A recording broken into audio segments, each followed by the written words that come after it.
Okay दोस्तों, आज की क्लास स्टार्ट करते हैं हम। लास्ट क्लास में हमने कुछ इंपॉर्टेंट आइडेंटिटीज वगैरह देखी थी। तो आज की क्लास में कुछ हम और इम्पोर्टेंट टर्म्स के बारे में पढ़ने वाले हैं। इसके बाद कल की क्लासेस से जो नेक्स्ट क्लास होगी उसमें हम प्रैक्टिस स्टार्ट कर देंगे अपनी, ठीक है। तो आज का पहला टॉपिक है ट्रिग्नोमेट्री इक्वेशन। ट्रिग्नोमेट्री इक्वेशन देखिए क्या होती है। बेसिकली आपने लीनियर इक्वेशन, पॉलिनोमियल इक्वेशन इनके बारे में पढ़ा है। क्वाड्रेटिक इक्वेशन जिस तरह से a x square plus b x plus c आपने ये भी पढ़ा था, ठीक है। इसी तरह से ट्रिग्नोमेट्री इक्वेशन और होती है, मतलब एक्स वेरिएबल की जगह पे कोई ट्रिग्नोमेट्री फंक्शन आ जाएगा, तो उसको हम ट्रिग्नोमेट्री इक्वेशन बोलते हैं। तो ट्रिग्नोमेट्री इक्वेशन में दो तरह के सॉल्यूशन होते हैं, प्रिंसिपल सॉल्यूशन और जनरल सॉल्यूशन। प्रिंसिपल सॉल्यूशन वो होगा मिनिमम एंगल, यानी मिनिमम वैल्यू उस ट्रिग्नोमेट्री फंक्शन की जो उस इक्वेशन को सेटिस्फाई कर दें। जैसे आप इस इक्वेशन में x की वैल्यू मान लीजिए 2 रखते हो और फिर इक्वल टू 0 आ जाता है। इसी तरह से ट्रिग्नोमेट्री में थीटा की मिनिमम वैल्यू, एंगल की मिनिमम वैल्यू जो इक्वेशन को सेटिस्फाई कर दे, वो प्रिंसिपल सॉल्यूशन कहलाएगी। और जनरल सॉल्यूशन जितने भी पॉसिबल सॉल्यूशन होंगे, ठीक है, जितने भी पॉसिबल सॉल्यूशन बनेंगे एंगल के, वो जनरल सॉल्यूशन में काउंट होता है। तो दो तरह के सॉल्यूशंस हम पढ़ेंगे यहाँ पे, तो उनके बेस पे कुछ रिजल्ट आपको याद रखने हैं। जो रिजल्ट इंपॉर्टेंट है वही हमने यहाँ पे नोट किए हुए हैं। तो पहला रिजल्ट है आपके पास, साइन थीटा 0 है तो इसका मतलब थीटा की वैल्यू एन पाई होगी। ये जनरल वैल्यू है सारी की सारी, ठीक है। ये जो सॉल्यूशन दिए गए ना जनरल सॉल्यूशन में है बच्चों ये, तो ये पॉइंट याद रखना है। Theta n pi, n integer है। अगर मैं थीटा एन की जगह पे 1 रख लूँ तो थीटा क्या बन गया, पाई। फिर आपको पता है साइन थीटा रखूँ यानी पाई रखूँ तो साइन पाई 0 होता है। सिमिलरली 2 पाई, 3 पाई, 4 पाई ऐसे। तो ये जितने भी पॉसिबल वैल्यूज हैं एंगल की वो लिखी हुई है यहाँ पे, जिसको हम जनरल सॉल्यूशन के नाम से जानते हैं। तो साइन थीटा के लिए थीटा की वैल्यू क्या हो जाएगी, एन पाई। एन बिलोंग करेगा इंटीजर से, तो जहाँ पर भी हम स्मॉल एन लिखेंगे सभी के अंदर वो इंटीजर से ही बिलोंग करेगा, तो बार बार हम इसको रिपीट नहीं करेंगे। cos थीटा, थीटा की value odd multiple of pi by 2, ठीक है। क्योंकि ये हमने पढ़ा था भाई, अगर ये 0 होता है, ये पाई बाई 2 और ये 3 पाई बाई 2, हॉरिजेंटल एक्सिस पे तो हमेशा साइन 0 होता है, ठीक है। और वर्टिकल एक्सिस जो होती है इस पे कॉस एंगल 0 होता है हमेशा, ठीक है। तो उसी के हिसाब से ऑड मल्टीपल आएगा। थर्ड केस में tangent theta is equal to 0, मतलब थीटा क्या होगा, एन पाई। क्योंकि टेंजेंट साइन अपॉन कोस होता है तो साइन 0 जहाँ रहेगा वहां पे टेंजेंट भी, तो थीटा में जनरल सॉल्यूशन टेंजेंट में एन पाई ही रहेगा। फोर्थ में अगर साइन थीटा बराबर साइन अल्फा दे दिया जाए तो थीटा की वैल्यू क्या आएगी, एन पाई प्लस -1 की पावर एन इंटू अल्फा। और जहाँ अल्फा किससे बिलोंग करेगा, -90 से +90। ये ऐसे चलेगा, देखिए बच्चों। अगर आप ऐसे एंटी क्लॉकवाइज चलते हैं तो ये पाई बाई 2, और क्लॉकवाइज चलते हैं तो ये माइनस पाई बाई 2। तो पाई बाई 2 से माइनस पाई बाई 2 यानी ये क्वाड्रेंट, फर्स्ट और फोर्थ क्वाड्रेंट के बीच की वैल्यू, या माइनस पाई बाई 2 और पाई बाई 2 में से कोई भी वैल्यू ये कंसिडर होती है, तो ही अल्फा की वैल्यू यहाँ पे मेंशन की जाएगी, ठीक है। इसके बाद आता है आपका आगे, cos थीटा बराबर में cos अल्फा गिवन हो आपको, ठीक है। cos थीटा बराबर में cos अल्फा गिवन हो, तब सेम वापस से थीटा की वैल्यू क्या हो जाएगी, 2n पाई प्लस माइनस अल्फा, जहाँ पे अल्फा 0 से पाई बिलोंग करेगा, 0 और पाई भी इंक्लूड है। देखिए ये पॉइंट है ना, जैसे 0 और पाई आपको ऐसे लिखा रहे, ये क्लोज ब्रैकेट, तो इनको क्लोज ब्रैकेट के नाम से जानते हैं। ये है आपका क्लोज ब्रैकेट। इसका मतलब होता है कि 0 और पाई भी इंक्लूड करना है। और अगर मैं ऐसे लिखूं 0 पाई ओपन ब्रैकेट के साथ, इसको ओपन ब्रैकेट बोलते हैं, ओपन ब्रैकेट। इसका मतलब है 0 और पाई तो नहीं है, लेकिन इनके बीच के वैल्यू आएगी, बस 0 और पाई नहीं होगा वहां पे। तो क्लोज ब्रैकेट ओपन ब्रैकेट का ये ध्यान रखना है आपको। सिक्स्थ में टेंजेंट थीटा बराबर एन अल्फा हो तो थीटा की value n pi plus alpha, और जहां अल्फा बिलोंग करेगा open bracket of minus pi by 2 से पाई बाई 2, ठीक है। आगे साइंस के थीटा बराबर साइंस के अल्फा, कोस के थीटा बराबर कोस के अल्फा, या टेंजेंट्स के थीटा बराबर टेंजेंट्स के अल्फा हो, तो थीटा हमेशा होगा n pi plus minus alpha, जहाँ पे एन हमेशा इंटीजर से बिलोंग करेगा। ये है 8 में साइन थीटा बराबर 1 हो तो थीटा की value 4n plus 1 pi by 2, ठीक है।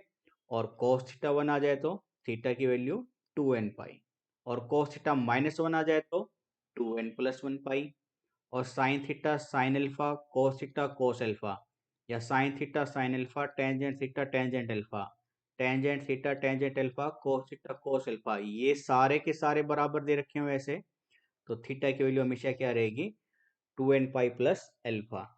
तो ये रिजल्ट इतने इंपॉर्टेंट है हमारे एग्जाम पॉइंट ऑफ व्यू से कि सीधे के सीधे रिजल्ट का आंसर हमारा ऑप्शन से गिवन होता है, रिलेट होता है। तो आपसे रिक्वेस्ट है कि ये इतना टिपिकल नहीं है, इनके पीछे क्या लॉजिक है ये हम ग्राफिकल वैल्यू से पढ़ चुके हैं, तो आपको ये वैल्यू रिमाइंड करनी ही पड़ेगी। देखिए, एग्जाम क्रैक करने में आपको दो चीजों पे ध्यान रखना है। एक तो आपका बेसिक कंसेप्ट अच्छा होना चाहिए ताकि क्वेश्चन पढ़ने पर आपको पता चले कि आपको अटेम्प्ट क्या करना है। दूसरा, जितने ज्यादा डाटा को आप याद रखोगे, रिमाइंड रखोगे, तो आपका टाइम कंज्यूमिंग कम हो जाएगा, यानी आप टाइम सेविंग करोगे, और वो टाइम सेविंग आप किसी बड़े क्वेश्चन के अंदर इंप्लीमेंट कर सकते हैं। तो टाइम सेविंग भी यहाँ पे जरूरी है। तो एग्जाम उसी का क्लियर होगा जो अपने बेस को क्लियर करते हुए चलेगा, साथ में ज्यादा से ज्यादा डाटा को याद रखेगा। कुछ ऐसे बच्चे भी होते हैं जो सोचते हैं कि नहीं, हमारे बेस क्लियर है तो हम डाटा अपने आप ड्राइव कर लेंगे। ठीक है, ड्राइव करना एक अच्छी चीज है, आना भी चाहिए, लेकिन कंपटीशन में वो चीजें मतलब नहीं रखती है, क्योंकि आपको उस टाइम पे ज्यादा से ज्यादा क्वेश्चन अटेम्प्ट करने होते हैं कम समय में, ताकि हाईएस्ट मार्क्स आप लेके आओ, कट ऑफ क्लियर हो जाए। तो इसलिए आपके लिए जरूरी है कि ज्यादा से ज्यादा रिजल्ट को याद रखना है, इसलिए हम यहाँ पे सिर्फ रिजल्ट की वैल्यू मेंशन कर रहे हैं, और जब क्वेश्चन कराएंगे तब उनके पीछे की लॉजिक को भी समझेंगे। ठीक है, आगे चलिए, देखिए आगे की वैल्यू में आता है फिर आपका कुछ फॉर्म है इक्वेशन की हमारी। इन इक्वेशन में किस तरह से रिजल्ट निकल कर आएगा ये देखिए। अगर आपके पास इक्वेशन ऑफ ट्रिग्नोमेट्री कुछ इस फॉर्म में हो, a cos theta plus b sin theta बराबर c, तो यहाँ पे a की वैल्यू तो हो जाएगी r cos अल्फा, और b की वैल्यू हो जाएगी r sin अल्फा। ठीक है, और जहां पर अल्फा जो आ रहा है, अल्फा की वैल्यू यहां से निकल कर आएगी cos इनवर्स से। ओके, और सिंपली r की वैल्यू आएगी a square plus B square के स्क्वायर रूट से, और c की वैल्यू जो होगी वो अगर a स्क्वायर बी स्क्वायर के स्क्वायर रूट से इक्वल हो या उससे छोटी रहे, तो थीटा की वैल्यू ये मेंशन होगी।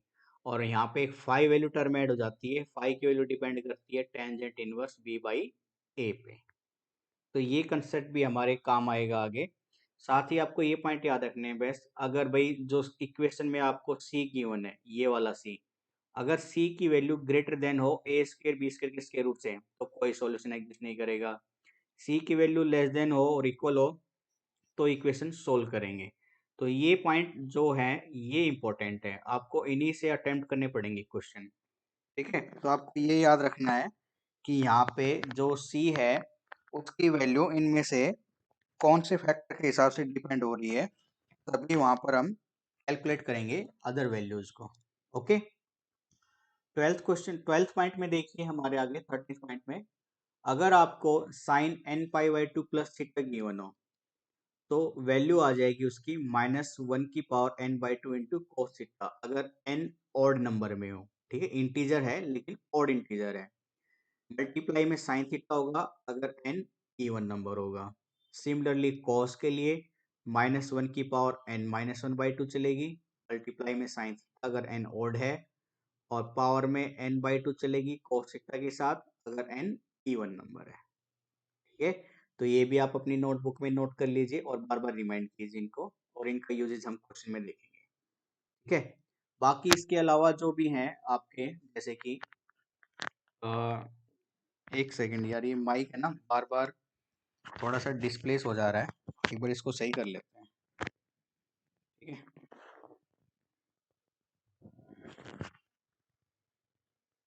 चलिए अब ठीक है। तो हम बाकी की बात कर रहे थे, ये डाटा आपको याद करने की जरूरत नहीं है। ठीक है, ये हमारे लॉजिकली मतलब बड़े क्वेश्चन जो आईआईटी एग्जाम जैसे होते हैं उनके लिए है, तो बाकी बच्चों की क्लासेस चल रही थी इसलिए हमने इनको मेंशन कर लिया था। ये भी डाटा आप छोड़ सकते हो, ये कोई भी डाटा याद करने की जरूरत नहीं है आपको, क्योंकि एनडीए में इनके बेस पे क्वेश्चन नहीं बनते। कुछ पॉइंट जो आपको याद रखने हैं, ठीक है, सोल्व करने से पहले। पहला पॉइंट, जब भी आप इक्वेशन को सोल्व करोगे तो कुछ टाइम आपको स्केयर करना पड़ सकता है, और स्केयर करने के बाद जो सॉल्यूशन आएगा वो जरूरी नहीं है, डज नॉट सेटिस्फाई कि ओरिजिनल इक्वेशन को वो सेटिस्फाई करे। तो कुछ इक्वेशन आएगी जिनमें हम स्क्वायर करके वैल्यू निकालेंगे, लेकिन वो जरूरी नहीं है कि ओरिजिनल इक्वेशन को वो सेटिस्फाई करे। ठीक है, तो ये पॉइंट याद रखना है। दूसरा पॉइंट, अगर आपको कहीं पे कॉमन फैक्टर निकल रहा हो तो आप उसको कैंसिल मत करना, डू नॉट कैंसिल, क्योंकि हो सकता है वो कहीं ना कहीं पे सॉल्यूशन के अंदर यूज हो रहा हो, इसलिए कॉमन फैक्टर को कट नहीं करना है आपको। तीसरा पॉइंट, अगर किसी इक्वेशन में सीकेंट या टेंजेंट थीटा आ जाए तो आपकी सॉल्यूशन कुछ इस फॉर्म में होगा, 2n+1 पाई/2 फॉर्म में। और अगर कोसिकेंट और कोट थीटा आए तो सॉल्यूशन आपका कुछ n पाई की फॉर्म में होगा। ठीक है, तो ये था ट्रिग्नोमेट्री इक्वेशन और उनके जनरल सॉल्यूशन के बारे में। अगला टॉपिक है हमारा, इससे आगे कुछ ट्रायंगल है, सॉल्यूशंस उनके देखने वाले हैं हम, इनके भी कंसेप्ट यूज होंगे आपके। तो पहला है बेसिक रूल में, कि अगर आपके पास कोई भी एक जनरल ट्रायंगल दे दी जाए, जैसे कि यहाँ पर है, और यहाँ पर हम देख रहे हैं कि ए बी सी, ठीक है, ट्रायंगल के 3 पॉइंट हैं, और ये एक एंगल ए है वर्टेक्स का, ये एंगल बी है और ये एंगल सी है। ये स्मॉल साइड्स, मतलब स्मॉल लेटर से दिखा रखी हैं इनकी साइड्स ए बी सी को। तो कैपिटल ए बी सी ये तो जहां पर भी लिखेंगे हम आगे, वो सिर्फ एंगल को रिप्रेजेंट करेगा, और स्मॉल ए बी सी जहां पर होगा वो साइड को रिप्रेजेंट करेगा। दूसरा ये याद रखना है, देखिए एंगल ए के अपोजिट साइड जो है उसको स्मॉल ए से दिखाया गया है, एंगल बी के जो अपोजिट साइड है उसको स्मॉल बी से दिखाया गया है, और सी के सामने जो वैल्यू है वो स्मॉल सी से दिखाई गई है साइड। तो एंगल के अपोजिट में जो साइड है उनको स्मॉल वैल्यू से दिखाया गया है ए बी सी फॉर्म में। तो यहाँ पे आपको ये पॉइंट याद रखना है, जहां जहां ये डेल का सिंबल आएगा उसका मतलब होगा एरिया, और जहां जहां 2s आएगा वो होगा पेरीमीटर, और s आएगा वो होगा सेमी पेरीमीटर। ठीक है, पेरीमीटर आपको पता ही है, तीनों लेंथ का हाफ डिवाइडेड बाई 2। तो ट्राइंगल के अंदर आपके कुछ रूल्स आते हैं। पहला रूल है साइन रूल। ठीक है, साइन रूल में क्या होता है आपका, कि तीनों वर्टेक्स के जो एंगल है ए बी सी, इनका साइन ले लीजिए, और इनका रेशियो कोरेस्पॉन्डिंग अपोजिट साइड से ये हमेशा बराबर होगा 1/2 आर के। और आर क्या होगी, रेडियस ऑफ सर्कम सर्कल होगी। सर्कम सर्कल मतलब अगर ये जो ट्राइंगल है, मैं एक सर्कल बनाऊं जो तीनों वर्टेक्स से हो के गुजरे कुछ इस तरह से, तो इस सर्कल का जो सेंटर होगा ना, वो कहलाएगी वर्टेक्स से रेडियस कैपिटल आर, जिसको हम सर्कल सर्कल रेडियस बोलते हैं। ठीक है, तो ये साइन रूल है। कोसाइन रूल में अगर आपको एंगल निकालना हो, साइड गिवन हो, जैसे आपको साइड दे देगा ए बी सी, ठीक है, और आपसे वर्टेक्स का एंगल पूछेगा, तो कोस ए की वैल्यू ये रहेगी, B square C square minus A square whole divided by 2bc। Cos B की वैल्यू ये और कोस सी की वैल्यू ये रहेगी। ठीक है, ये था कोसाइन रूल। इसी तरह से प्रोजेक्शन रूल आता है, और एक नेपियर्स एनालॉजी आती है, जो हम नेपियर एनालॉजी लास्ट में भी देखने वाले हैं। प्रोजेक्शन रूल ये है, इनका डायरेक्ट डायरेक्ट रिजल्ट यूज करते हैं हम, कि ए जो साइड है वो बी कोस सी सी कोस बी के बराबर होगी। अगर आपको दो साइड और उनके कोरस्पॉन्डिंग एंगल दे दे, तो इस तरह से साइड ए निकालते हैं, सिमिलरली साइड बी निकालेंगे, सिमिलरली साइड सी निकालेंगे, इसको प्रोजेक्शन रूल बोलते हैं। नेपियर एनालॉजी, ठीक है, कि भी एंगल में कन्वर्ट करना, टेंजेंट b-c/2 को अगर आप कोट में कन्वर्ट करना चाहते हो तो ये रेशियो लेना पड़ेगा, इसीलिए से ये रेशियो और इसी तरह से ये रेशियो। तो ये ज़्यादा इंपॉर्टेंट नहीं है, डज नॉट मोस्ट इम्पोर्टेंट। ठीक है, नॉट इम्पोर्टेंट। मैंने मतलब रेयरली कभी 4-5 साल में कोई एक क्वेश्चन देखा है, हालांकि ये टॉपिक इतना इंपॉर्टेंट नहीं है नेपेशनोलॉजी का। तो साइन रूल, कोसाइन रूल और प्रोजेक्शन रूल, ये 3 पॉइंट याद रखने हैं। अब इनके बेस पे हम कुछ रिजल्ट पे चलते हैं। ठीक है, तो रिजल्ट से पहले कुछ एंगल देख लीजिए ट्रिग्नोमेट्री रेशियो के। हाफ ऑफ द एंगल हो अगर ट्राइंगल के, तो यानी साइन एंगल ए का हाफ निकालना हो, तो ये रहेगा साइन माइनस बी। एस क्या है, सेमी पेरीमीटर है। ठीक है, एस क्या है, सेमी पेरीमीटर। एस की वैल्यू क्या लिखी थी अभी हमने, तीनों साइड का जोड़ डिवाइडेड बाई में। ओके, और ए बी सी आपको पता ही है, ये स्मॉल साइड से, मतलब जो साइड है उनको लेटर्स दिखाया है स्मॉल से। इसी तरह से साइन बी का हाफ और साइन सी का हाफ हम कैलकुलेट कर लेंगे। कोस ए कोस बी/2 कोस सी/2 भी ऐसे कैंसिल हो जाएगा, और टेंजेंट के एंगल भी इसी तरह से। तो ये सारी आइडेंटिटी आपको याद होनी चाहिए। ठीक है, ये मस्ट है बच्चों। बस ये मैं एक ट्रिक दे देता हूँ याद करने की। देखिए अगर a/2 निकाल रहे हो ना, तो बस a ऊपर नहीं घटेगी, b और c घटेगी और वही मल्टीपल में। b निकाल रहे हो तो b को छोड़ के c और a और वही नीचे मल्टीपल में। ठीक है, ये साइन के अंदर। कोस में कोस में उल्टा हो जाएगा, अगर a है तो a ही घटेगा बाकी की साइड डिवाइड में, b है तो b ही घटेगा बाकी की साइड डिवाइड में, c है तो c घटेगा बाकी की साइड डिवाइड में। इस तरह से आप इनके अपने खुद के लॉजिक बना सकते हो याद करने के लिए। एरिया ऑफ ट्रायंगल, जैसे मान के चलिए ये ट्रायंगल है आपके पास, ये एंगल ए, ये बी, ये सी, ये साइड ए हो गई, ये साइड बी हो गई, ये साइड सी हो गई। अगर आपको साइन ये एंगल दे दे, मान लो ये गिवन हो, तो आपको इसका एरिया निकालना हो तो क्या करोगे, आप इस एंगल का साइन ले लोगे, जैसे ये रहा, और इनके कोरिस्पोंडिंग जो साइड्स है वो मल्टीपल में और इनटू में 1/2। सिमिलरली आप इसी तरह से निकाल सकते हैं, अगर साइन बी यानी एंगल बी गिवन हो और साइन एंगल सी गिवन हो। या तो आप ये आइडेंटिटी यूज कीजिए या ये वाली भी यूज कर सकते हैं एरिया के लिए, और ये आपको पता ही है हीरो फॉर्मूला है ना। और ये कुछ सर्कम सर्कल में, ठीक है, कुछ सर्कम सर्कल में आप इस प्रॉपर्टी का भी यूज कर सकते हो। तो ये प्रॉपर्टी भले ही छोड़ देना, ये एनडीए में इससे क्वेश्चन नहीं बनते हैं, आईआईटी में ही बनते हैं, तो ये प्रॉपर्टी हम छोड़ रहे हैं यहाँ पे। तो ये 3 प्रॉपर्टी आपको याद रखनी है एरिया ऑफ ट्राइंगल के लिए। सॉल्यूशन ऑफ ट्राइंगल, भाई किसी भी ट्राइंगल के अंदर एलिमेंट की संख्या 6 होगी हमेशा, जिनमें से 3 तो साइड रहने वाली है, ठीक है, और 3 एंगल रहने वाले हैं। तो 3 एंगल और 3 साइड मिलके क्या बनते हैं, 6 एलिमेंट्स बनते हैं किसी भी ट्राइंगल के अंदर। तो इनमें से देखिए हम इनके सॉल्यूशन कैसे निकाल लेंगे। अगर ये पॉइंट 6 एलिमेंट में से 5 गिवन हो, एक निकालना हो, कुछ इस तरह से। तो solution of right angle triangle, एक ट्राइंगल दे दी, राइट एंगल है, एंगल सी 90 डिग्री का है इसमें, और आपको ये वैल्यू गिवन है, अगर ए बी दे दे और ए सी दे दे, तो ए बी गिवन है और आपको कैलकुलेट करने के लिए बोले एंगल ए, तो आप इस वैल्यू से जाएंगे, एंगल बी के लिए फॉर्मूला हो जाएगा और सी साइड के लिए ये, ठीक है। अगर साइड ए सी गिवन है तो आपको एंगल भी निकालने हैं ए बी, ठीक है, और साइड बी निकालनी है, तो आप इस वैल्यू से जाएंगे, साइन ए अपॉन सी, बी बराबर 90 माइनस ए, और साइड बी की वैल्यू इस आइडेंटिटी से। या अगर आपको गिवन हो साइड ए और एंगल ए, तो आपको एंगल बी कैलकुलेट करने के लिए बोलेगा, साइड बी और साइड सी कैलकुलेट करने के लिए बोलेगा।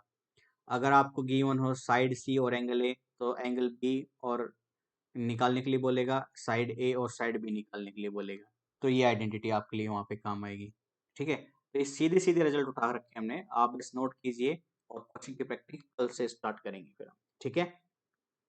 इसी तरह से solution of triangle in general form में, जनरल फॉर्म आपको पता ही है भाई, अगर ये एरिया गिवन हो और एंगल निकालने हो तो आप इस वैल्यू से जाएंगे। एस एरिया आपको पता है, साइड गिवन होगी तो हीरो फॉर्मूला से जाएंगे, और किसी भी ट्रायंगल में तीनों एंगल का जोड़ 180 डिग्री होता है।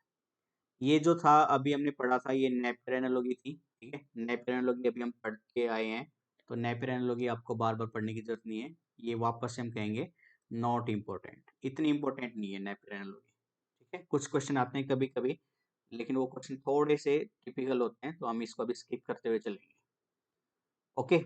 फिर इसके बाद आपको कुछ वैल्यू याद रखनी है, जैसे कि मान के चलिए आपको दो साइड दे देगा और एक अपोजिट एंगल दे देगा, जैसे कि साइड ए बी गिवन है और एक अपोजिट एंगल ए गिवन है, तो साइन बी निकालने के लिए बोलेगा एंगल बी, तो आप इस वैल्यू से जाएंगे। सी की वैल्यू आपके पास फिर ये आएगी और साइड सी की वैल्यू ये हो जाएगी। तो इसमें आपको ये याद रखना है, अगर ए एक्यूट एंगल हो, 90 डिग्री से छोटा हो, और साइड ए की वैल्यू बी साइन ए से कम आए, ठीक है, जैसे मैं सिर्फ इस वैल्यू पे मेंशन कर रहा हूँ, साइन बी बराबर में B by A sine A.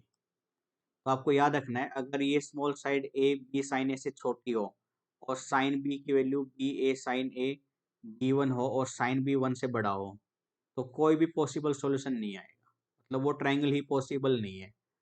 तो आपसे ये ऐसे रिलेशन निकाल कर ना आपको चेक करने के लिए बोलेगा कि बताओ ट्रायंगल पॉसिबल है या नहीं है, तो इसलिए ये पॉइंट इंपॉर्टेंट है, ठीक है। दूसरा आपको याद रखना है, अगर एक एक्यूट एंगल ए है और ए बराबर हो बी साइन ए के, तो हमेशा राइट एंगल ट्रायंगल होगी वो, किस पर, पॉइंट बी पर। ये पॉइंट भी इंपॉर्टेंट है, ठीक है। पॉइंट सी आप छोड़ सकते हो, ये पॉइंट हमारे काम का नहीं है, ये दो पॉइंट है जिसपे सीधे सीधे क्वेश्चन आपके लिए पुट कराते हैं एनडीए में। अब कुछ पॉइंट्स है जो आपको याद होने चाहिए। सर्कम सर्कल किसे कहते हैं? ट्राइंगल के तीनों वर्टिसेस को जो सर्कल टच करके जाए उसको सर्कम सर्कल बोलते हैं। सर्कम सर्कल की रेडियस को हम कैपिटल आर से दिखाएंगे बच्चों, ठीक है। तो कैपिटल आर निकालने के लिए बोलेगा आपको ए बी सी तीनों साइड दे देगा, एंगल ए बी सी ये भी दे देगा। तो एंगल ये सॉरी रेडियस आर यानी सर्कम सर्कल की रेडियस इस तरह से निकल कर आएगी। तो कैपिटल आर हमेशा सर्कम सर्कल की रेडियस को दिखाएगा, ठीक है। इन सर्कल ट्राइंगल के अंदर जो सर्कल है तो तीनों वर्टेक्स को छू के जा रहा है, इसकी रेडियस को स्मॉल आर से दिखाएंगे, ठीक है। तो स्मॉल आर की वैल्यू आपको कैलकुलेट करने के लिए बोलता है, तो आप सिर्फ इस आइडेंटिटी को यूज करेंगे। वहां पे कोई एंगल गिवन होगा उसका हाफ का टेंजेंट लेना, एस हीरो फॉर्मूला से एरिया आएगा, उसमें से एक साइड घटा देना कोई भी, ठीक है। जो आप मतलब साइड घटाओगे उसी के अपोजिट एंगल लेना पड़ेगा। या आप ये वैल्यू यूज कर सकते हैं, एरिया को सीधा सीधा सेमी पेरीमीटर से भाग कर देना, वो आपकी स्मॉल आर आ जाएगी, ठीक है। बाकी के ये यूज करने की जरूरत नहीं है, फिर से मैं आपसे कह रहा हूँ, क्योंकि ये डाटा हमने आईआईटी की जब क्लासेस लेते हैं तो उसमें पढ़ाने के लिए मेंशन किया हुआ है। इसी तरह से आपको एक कंसेप्ट आता है, स्क्राइब सर्कल क्या होती है।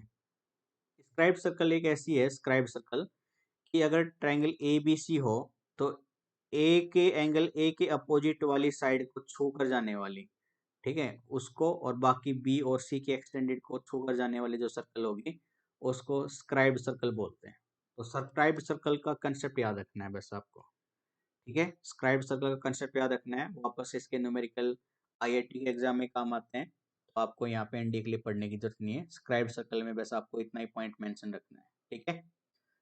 चलिए, अब आता है ऑर्थो सेंटर और पैरेलल ट्राइंगल। ऑर्थो सेंटर क्या होगा बच्चों, देखो, जैसे triangle A B C given है आपको यहाँ पे, तो ए बी का मिड पॉइंट है एफ, बी सी का डी और ए सी का ए। मिड पॉइंट से आप, मतलब आप, मैं ये कह रहा हूँ कि अपोजिट साइड से, अपोजिट कॉर्नर से या किसी भी वर्टेक्स से अपोजिट साइड पे परपेंडिकुलर ड्रा कर दीजिए, जैसे इसमें ड्रा किया गया है। तो ये परपेंडिकुलर जहां जिस पॉइंट पर काटेंगे उसी को ऑर्थो सेंटर बोलते हैं। और इन परपेंडिकुलर वाले पॉइंट को अगर मैं मिलाकर जो ट्रायंगल बनाऊं, जैसे डॉटेड ट्रायंगल बन रही है, ट्रायंगल डी ई एफ, तो ये ट्रायंगल क्या कहलाएगी, आपकी पैरेलल ट्रायंगल, ठीक है। तो बस आपको इतना ही कंसेप्ट याद रखना है, इसके अलावा और कोई वैल्यू यहाँ से याद नहीं रखनी। ये पॉलीगन को भी आप छोड़ दीजिए, ये कंसेप्ट भी हमारे काम नहीं आने वाले एनडीए में, ठीक है। और ये भी वैल्यू छोड़ सकते हैं आप, ये अगर नोट करना चाहे तो यहाँ पे पॉज करके नोट कर लीजिएगा, ये काम नहीं आने वाला है, आईआईटी के एग्जाम के हिसाब से इंपॉर्टेंट है। अब चलते हैं हम अपने अगले टॉपिक पे, इनवर्स ट्रिग्नोमेट्री फंक्शन, ठीक है। इनवर्स ट्रिग्नोमेट्री फंक्शन में आपने जैसे पढ़ा होगा, जैसे मानकर चलिए मैं आपसे कहता हूँ कि टेंजेंट एंगल है √3, ठीक है। तो यहाँ पे अगर मैं आपसे कह दूं थीटा बराबर में टेंजेंट इनवर्स √3, तो ये इनवर्स फंक्शन बन जाएगा। मतलब मैं आपसे ये कह रहा हूँ कि कोई एक वैल्यू है, अगर मैं उसका टेंजेंट इनवर्स ले लूँ तो एंगल निकल कर आ जाएगा, तब वो क्या कहलाएगा, इनवर्स ट्रिग्नोमेट्री फंक्शन। और आपको पता है यहाँ पे अगर थीटा की वैल्यू निकालनी है तो मैं उसको ऐसे लिख सकता हूँ कि टेंजेंट थीटा √3 की जगह पे टेंजेंट π/3, ठीक है। तो ये से ये कैंसिल, और टेंजेंट की वैल्यू क्या आ जाएगी फिर π/3। तो ये होता है इनवर्स ट्रिग्नोमेट्री फंक्शन के सॉल्यूशन। तो ये था इनवर्स ट्रिग्नोमेट्री फंक्शन और ये उसका प्रिंसिपल सॉल्यूशन, ठीक है। इनवर्स ट्रिग्नोमेट्री फंक्शन में हम यही देखने वाले हैं। दूसरा, आपको पता है कोई भी फंक्शन इनवर्स होने के लिए जरूरी है उसका 1 1 और ऑन टू होना। 1 1 में क्या होता है, जैसे कि अगर ये कोई दो फंक्शन है एक्स वाई, इसमें एलिमेंट 1 2 3 है, इसमें मान लीजिए ए बी सी डी, तो सबकी अपनी अपनी मैचिंग होनी चाहिए पहले सेट से दूसरे सेट में, वो तो कहलाएगा 1 1। मतलब यूनिक होनी चाहिए, यूनिक इमेज। कैसी इमेज, यूनिक, तब वो 1 1 कहलाएगा। ऑन टू में क्या होता है भाई, ए बी सी डी ये तो इमेज कहलाते हैं और ये वाले पॉइंट कहलाते हैं प्री इमेज। तो ऑन टू का मतलब है, ऑन टू का मतलब है कि ऐसा कोई भी एलिमेंट ना बचे जिसकी कोई प्री इमेज ना हो, सबकी प्री इमेज है। 1 की भी प्री इमेज है, बी की भी प्री इमेज है, सी की भी प्री इमेज है, कोई भी ऐसा पॉइंट नहीं बचा सेट वाई में जिसकी प्री इमेज ना हो, यानी सबकी प्री इमेज होना, वो ऑन टू फंक्शन कहलाता है। तो 1 1 और ऑन टू होगा, उसी को इनवर्स फंक्शन कहेंगे। तो बेसिकली होता क्या है कि ट्रिग्नोमेट्रिक फंक्शन जो हमने पहले भी पढ़े हैं, ट्रिग्नोमेट्रिक फंक्शंस 1 1 और ऑन टू नहीं होते हैं, इसलिए हमें उनके ऊपर कुछ बाउंडेशन लगानी पड़ेगी उनको इनवर्स बनाने के लिए। ठीक है, तो वो बाउंडेशन ही डोमेन रेंज को डिसाइड करती है। तो वो पॉइंट हमने टेबल में मेंशन किया हुआ है, तो आप उसको एक बार नोट कर कर याद कर लीजिएगा। ठीक है, तो इनवर्स फंक्शन के लिए रेंज और डोमेन देखिए।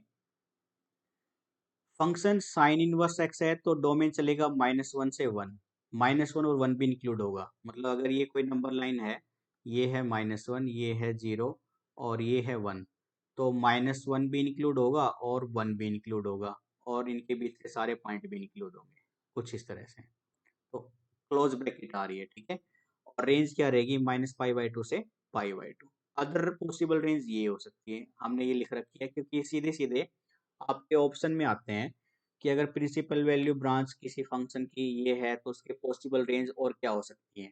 तो इसलिए हमने यहाँ पे पॉसिबल रेंज जितने भी हो सकती हैं पॉसिबल रेंज ट्रिग्नोमेट्रिक फंक्शन की, वो यहाँ पे अलग से मेंशन कर दिए हैं। अगर आप इनको याद रखोगे तो बेस्ट है, अदरवाइज निकालने का तरीका हम जब प्रैक्टिस करेंगे तब देखेंगे। याद करने से आपका टाइम भी बचेगा और यहाँ से सीधे सीधे 3 से 4 क्वेश्चन आते हैं। ठीक है, तो हम आपको सीधा सीधा वो रिजल्ट नोट करा रहे हैं जो बहुत से टीचर कराते ही नहीं है इनके बारे में। आप किसी बड़े कोचिंग सेंटर को ज्वाइन करते हो, ऑनलाइन क्लासेस भी चल रही है आजकल, हजारों फीस पे करते हो, डाटा पूरा देते नहीं है, और फिर आप यूट्यूब पे सर्च आके करते हो इसका रीजन क्या है उसका क्या है, मतलब घुमा फिरा के आपको फिर से वापस से यूट्यूब पे आना पड़ता है। और यूट्यूब पे भी आधे अधूरे कंसेप्ट होते हैं, इसीलिए हमने ये क्लास स्टार्ट की है कि सारे के सारे कंसेप्ट एक ही पॉइंट पर आपको मिल जाए, एक ही रूप पे, ताकि आपको इधर उधर ना भटकना पड़े, आप सिर्फ एग्जाम पॉइंट पर ही फोकस करें, मटेरियल सारा आपको प्रोवाइड किया जाए। इसीलिए राम अवतार अकेडमी आप लोगों के लिए आई हुई है।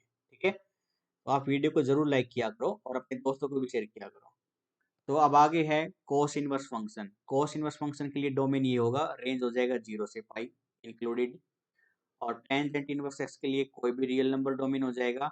ये ग्राफिकल में हम पहले पढ़ चुके हैं, इसलिए आप एक बार पुरानी क्लासेस को देखिए और फिर कंसिडर कीजिए इसको। सिमिलरली ये और इनकी अदर पॉसिबल रेंज है। सेकेंड इनवर्स फंक्शन के लिए डोमेन की वैल्यू ये रहेगी, रेंज ये रहेगा और अदर पॉसिबल रेंज ये रहेंगे। कोसेकेंट इनवर्स के लिए डोमेन और रेंज, ठीक है, 0 इंक्लूड नहीं होना चाहिए। सेकेंड इनवर्स में -π/2 यानी π/2 इंक्लूड नहीं होना चाहिए, क्योंकि π/2 पे फंक्शन इन्फिनिटी बन जाता है। और अदर पॉसिबल रेंज कोसेकेंट के लिए ये रहेंगे। कॉट इनवर्स एक्स के लिए रियल नंबर रहेगा डोमेन, और रेंज 0 से पाई, और ये अदर पॉसिबल रेंज है। ठीक है, ये पॉइंट आपको याद रखना है।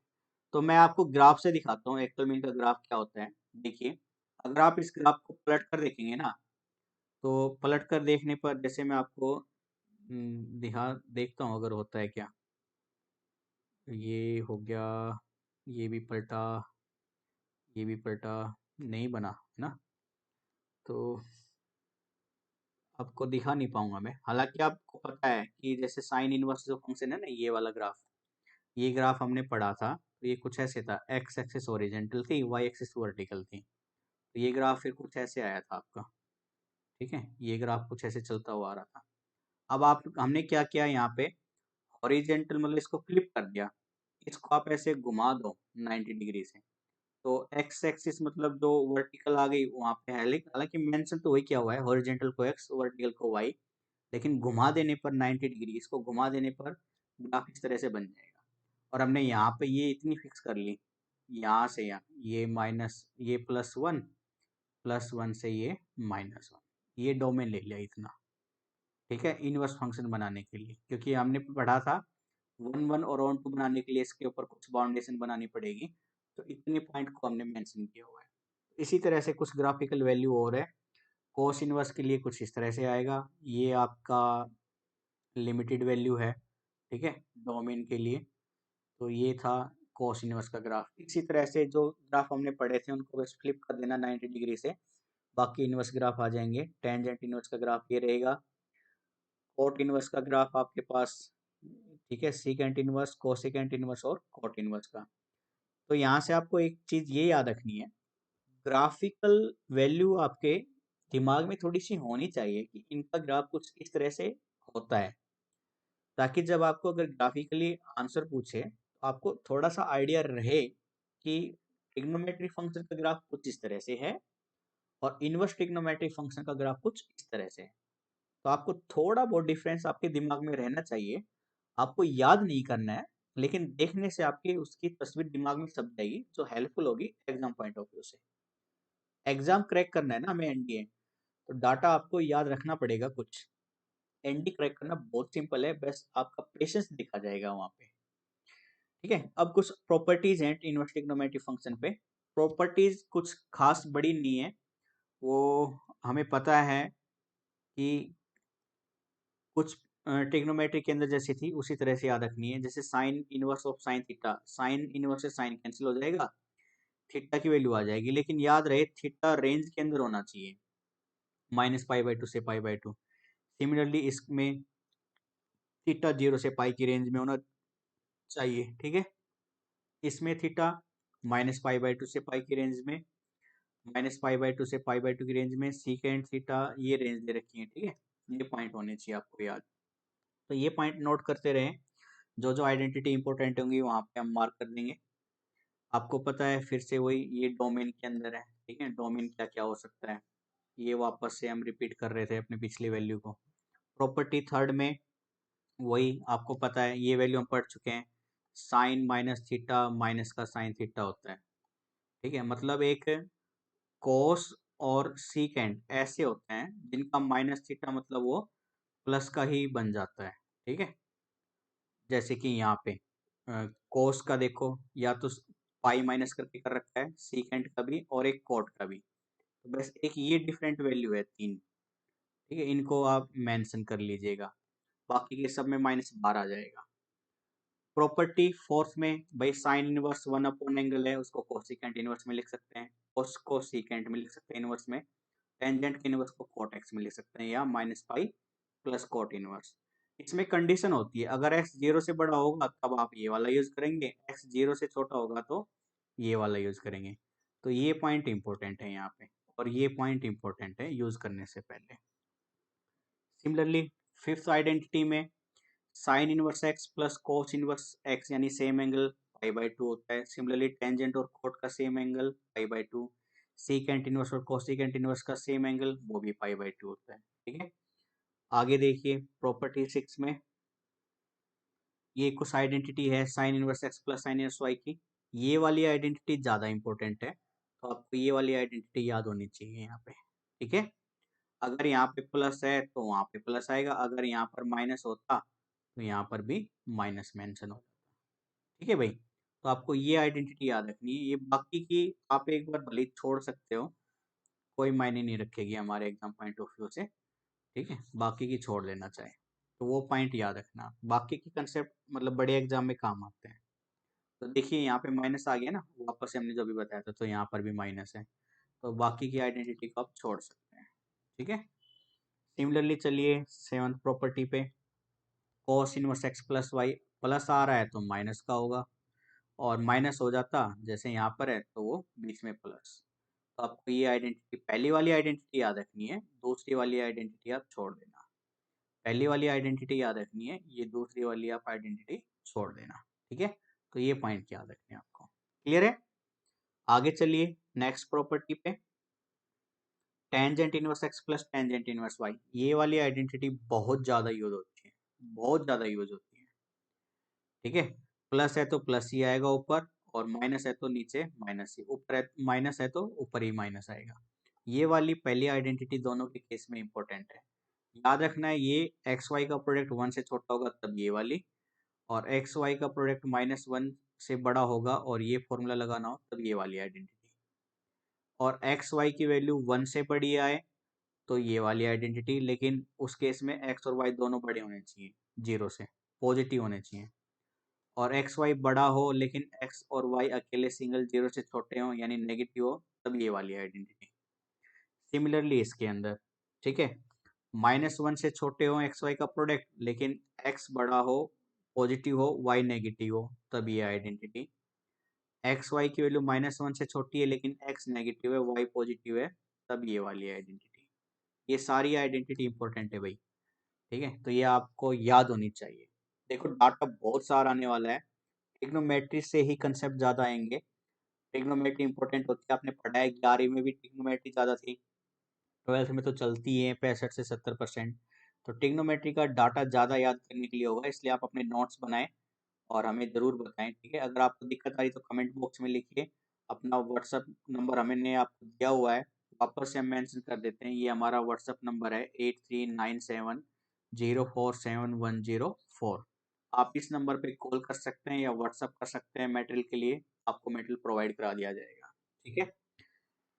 नाइन्थ प्रॉपर्टी देखिए, साइन इनवर्स की कोस इनवर्स एक्स की, ठीक है। साइन इनवर्स एक्स हो और आपको कोस में कन्वर्ट करना हो तो कोस इनवर्स ऑफ 1 - एक्स का स्क्वायर रूट बन जाएगा। टेंजेंट इनवर्स में कन्वर्ट करना हो या कोट इनवर्स में कन्वर्ट करना हो, सीकेंट इनवर्स में कन्वर्ट करना हो या कोसिकेंट में, ये तो हम पहले भी पढ़ते आ रहे थे, बाकी ये कन्वर्जन है। सिमिलरली आपका कोस इनवर्स को साइन में कन्वर्ट करना टेंजेंट इनवर्स में, कोट इनवर्स में और सीकेंट इनवर्स में और कोसिकेंट इनवर्स, ये भी कन्वर्जन आपको याद रखना पड़ेगा। टेंजेंट इनवर्स दे रखा हो साइन में, इनवर्स में, कोस इनवर्स में, कोसिकेंट इनवर्स में, कोट इनवर्स में और सीकेंट इनवर्स में, ये कन्वर्जन भी आपको ध्यान रखना है, ठीक है। आगे देखिए, बस एक दो प्रॉपर्टी और बची है, उसके बाद फिनिश हो जाएगा ये, ठीक है। तो 2 साइन इनवर्स एक्स, ये पॉइंट इंपॉर्टेंट है, ये सारे के सारे पॉइंट्स आपको याद होने चाहिए। 2 साइन इनवर्स एक्स की वैल्यू, साइन इनवर्स में एक्स की वैल्यू जब इस रेंज में हो, एक्स की वैल्यू जब इस रेंज में हो और एक्स की वैल्यू इस रेंज में हो। सिमिलरली कॉस इनवर्स के लिए एक्स की रेंज के हिसाब से आइडेंटिटी याद रखनी है। Similarly 2 tangent inverse x, x की रेंज के हिसाब से आपको फिर से आइडेंटिटी याद रखनी है, तीनों की तीनों, ठीक है। तो ये इंपॉर्टेंट प्रॉपर्टी थी। इसी तरह से 3 साइन इनवर्स में ये आप भले ही छोड़ सकते हो, ठीक है, एक ये आइडेंटिटी याद रख लेना और कॉस इनवर्स में एक ये आइडेंटिटी याद रख लेना। सिमिलरली टेंजेंट इनवर्स में अगर आप याद रखना चाहो तो एक ये याद रख लेना, बाकी को आप छोड़ सकते हैं, ठीक है। बाकी आइडेंटिटी आप स्किप कर सकते हैं, इनका क्वेश्चन पे कोई फर्क नहीं पड़ेगा आपका।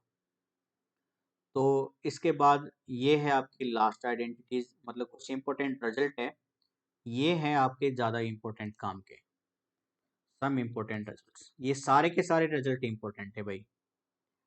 देखिए कैसे, अगर tangent inverse x plus Y plus z में दे रखा हो तो टेंजेंट इनवर्स इस वैल्यू के बराबर रहेगा ऑलवेज। कब? जब एक्स वाई जेड तीनों पॉजिटिव हो और उनके एक दूसरे के मल्टीपल का एडिशन 1 से छोटा हो, तब रिजल्ट हमेशा ये याद रखना है। और अगर tangent inverse X, tangent inverse Y, tangent inverse Z पाई/2 के बराबर हो तो X Y Y Z X हमेशा 1 होगा। और अगर तीनों का रिजल्ट पाई हो तो तीनों का add x plus y z का तीनों के प्रोडक्ट के बराबर होगा, ठीक है, ये भी ज़्यादा इंपॉर्टेंट है। इसी तरह से sine inverse x, sine inverse y, sine inverse z 90 degree हो तो ये वैल्यू याद रखनी है। साइन इनवर्स में अगर पाई के बराबर हो तब ये वैल्यू याद रखनी है आपको। अब चलते हैं कोस इनवर्स में। कोस इनवर्स एक्स वाई और जेड में हो तब आप 3 पाई के बराबर हो तब आपको ये वैल्यू याद रखनी है, पाई हो तब आपको ये वैल्यू याद रखनी है। और साइन इनवर्स में 3 पाई/2 के बराबर हो तब ये वैल्यू याद रखनी है।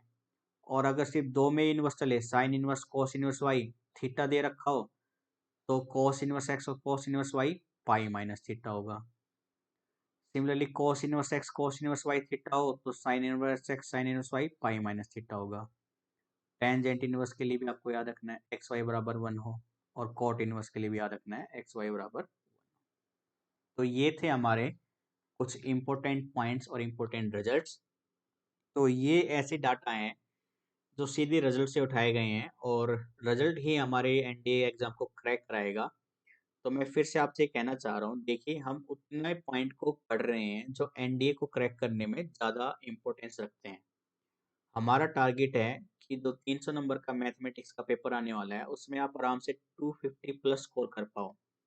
तो जितना भी डाटा आपको प्रोवाइड कराया जा रहा है वीडियोस के अंदर, आपको ये सारा नोट करना पड़ेगा और बार बार याद करना पड़ेगा, ताकि जब हम क्वेश्चन प्रैक्टिस करें तो आपके दिमाग में वो क्लिक करता रहे।